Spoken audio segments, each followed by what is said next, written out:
The oldest records of humanity describe a world so strange that it seems impossible.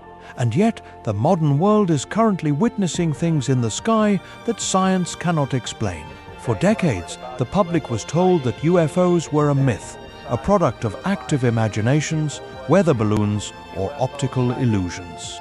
But recently, a massive, unprecedented shift occurred at the highest levels of global government. They didn't just admit that these phenomena are real, they fundamentally changed what they call them. The term UFO, Unidentified Flying Object, was erased, replaced with UAP, Unidentified Anomalous Phenomenon.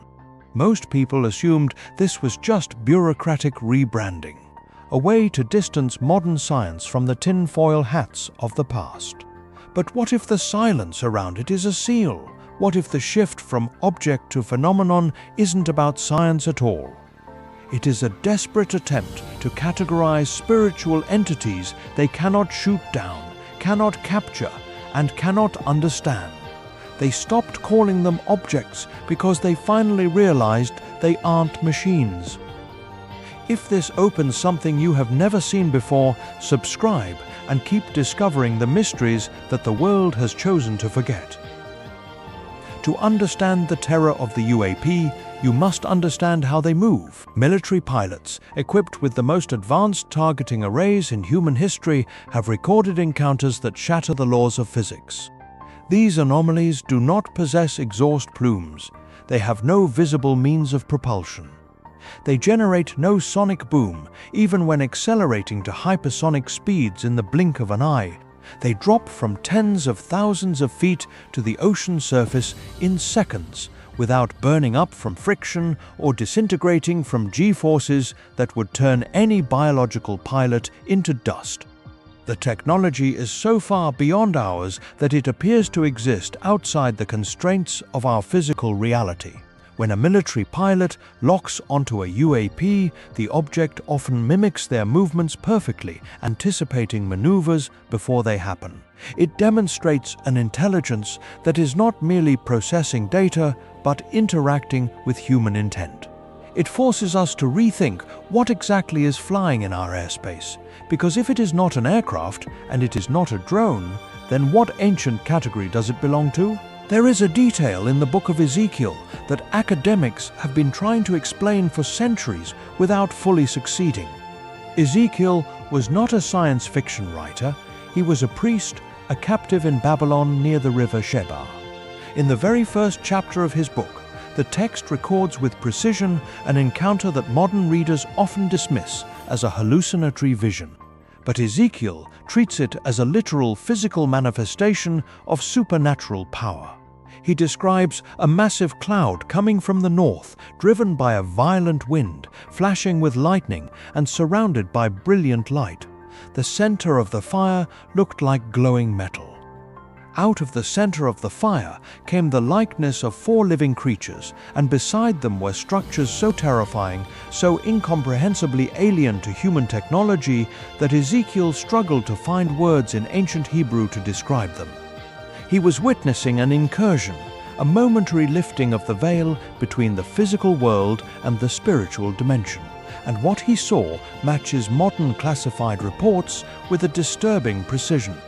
Ezekiel describes the objects beside the living creatures as a wheel intersecting a wheel, a gyroscopic structure glowing with the color of beryl, a pale, luminescent green gold. And the text records with precision a detail that should send shivers down the spine of any modern UAP investigator. Ezekiel states that the rims of these wheels were high and awesome, and all 4 rims were full of eyes all around. Full of eyes, in ancient literature, eyes represent omniscience, awareness, and sensory input. Compare this to the modern reports of the tic-tac anomalies, or the glowing orbs that hover over military installations. Witnesses describe them as seamless glowing spheres that seem entirely aware of their surroundings, pulsating with an inner light, reacting instantly to human observation. They are not covered in literal biological eyes, they are covered in a complete omnidirectional awareness, a sensory array that is not mechanical but spiritual. The idea carries an unsettling weight. What Ezekiel saw in the sky over Babylon was not a localized event. It was the same class of supernatural entity that is currently haunting the upper atmosphere of our modern world. The movement of Ezekiel's wheels is the key that unlocks the modern mystery. Ezekiel 1:17 states, as they moved, they would go in any one of the 4 directions the creatures faced. The wheels did not change direction as the creatures went. They moved without turning. Instantaneous lateral movement without banking, without rotating, without the aerodynamic requirements of any known human or conventional aircraft. This is the exact specific anomaly that baffles the Pentagon today. Modern radar systems track UAPs executing right-angle turns at Mach 20, a physical impossibility for any object constructed of matter. Ezekiel's wheels moved exactly like this because they were not subject to gravity or momentum.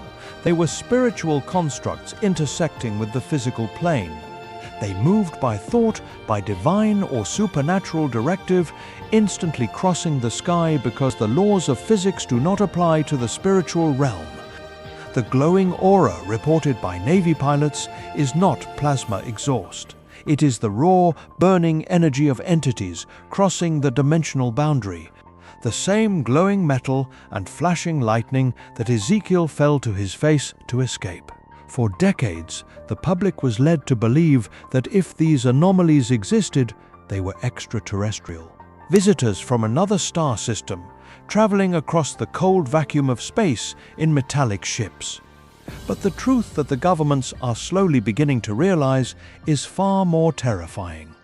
They are not extraterrestrial, they are extradimensional. They are not from Mars or Zeta Reticuli. They share this space with us, existing just beyond the visible light spectrum in the realm that the ancient texts called the heavenly places. When a UAP suddenly vanishes from radar, it hasn't flown away at the speed of light. It has simply stepped back behind the veil. The entities piloting these incursions, or perhaps the entities that are the anomalies, are the same beings that the ancient world knew well. They are the Watchers, angelic beings of immense, terrifying power who have historically tested the boundaries of their dominion. The shift in terminology from UFO to UAP is the government quietly admitting that they are dealing with an ancient spiritual reality, not a biological alien threat. The last time these specific entities interacted with humanity on a global scale, the result was total corruption. The Book of Genesis and the Book of Enoch describe a period before the flood where the Watchers descended, abandoning their proper dwelling to interact directly with the human race. They broke the divine quarantine. The result was an era of unprecedented violence, hybrid corruption, and spiritual darkness. The Nephilim walked the earth, and the boundaries between the spiritual and the physical were entirely erased. God's response was absolute. The flood was not a natural disaster. It was the deliberate undoing of creation, a divine reset to wash the world clean of this specific forbidden interaction. The Watchers who led that rebellion were bound in chains of darkness in the abyss, sealed away beneath the waters until the end of days. But the texts also warn that this seal is not eternal. The sudden, exponential increase in UAP sightings in our modern era is not a coincidence. It is a terrifying historical echo. The boundary is being tested again. Why are they appearing now? For centuries, sightings of these anomalies were rare, isolated incidents. But today, they swarm military carrier strike groups. They hover over nuclear missile silos, deliberately shutting down our most destructive weapon systems with a thought. They are gathering. The scriptures prophesy that in the final days, the spiritual activity in the heavenly realms will spill over into the visible world. The powers of the heavens will be shaken. The entities represented by the UAPs are preparing for the final promised conflict. They are observing our military capabilities, not because they fear them, but because they are measuring the arrogance of mankind. Every time a new sighting goes viral, the world reacts with curiosity or excitement. but the silence around it feels heavy with impending judgment. We are watching the ancient watchers assemble, and instead of falling to our faces in terror like Ezekiel did, we are pointing cameras and radar dishes at them, completely unaware of the ancient terror they bring. The greatest danger humanity faces is not that these anomalies will attack us. The danger is that we will try to engage them on our terms. When a fighter jet locks its weapons on a UAP, it is an act of supreme historical ignorance. We are attempting to fight a spiritual war with physical weapons. The Apostle Paul wrote with chilling clarity, "For our struggle is not against flesh and blood, but against the rulers, against the authorities, against the powers of this dark world, and against the spiritual forces of evil in the heavenly realms." Pointing a missile at an entity that moves without turning, that descends from the stars to the ocean in a second, is the ultimate expression of the arrogance that caused the flood. The governments of the world are building task forces to study and combat these phenomena, desperate to reverse engineer their technology. But you cannot reverse engineer a spirit, you cannot capture a principality in a hangar. By treating the Watchers as a scientific curiosity or a military threat, we are inviting the exact same judgment that washed away the pre-flood world. We are willingly opening a door that God shut thousands of years ago. The days of Noah are returning exactly as prophesied. The skies are increasingly filled with things that science cannot explain, and the governments are quietly preparing for a reality they are terrified to admit. The UAP phenomenon is the ultimate proof that the ancient texts were never myths. They were warnings. The flood was not a fairy tale, it was a divine quarantine. Ezekiel's vision was not a hallucination. It was a terrifying glimpse into the reality that surrounds us every day.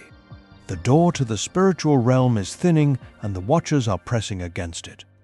The question is no longer whether we are alone in the universe. The question is whether we are spiritually prepared to face what has always been here, waiting in the dark. The flood came without appeal, without exception. The next judgment will not be by water. If this journey into the abyss has changed how you view the modern world, subscribe and tell us in the comments. What do you think the governments are still hiding about the UAP phenomenon?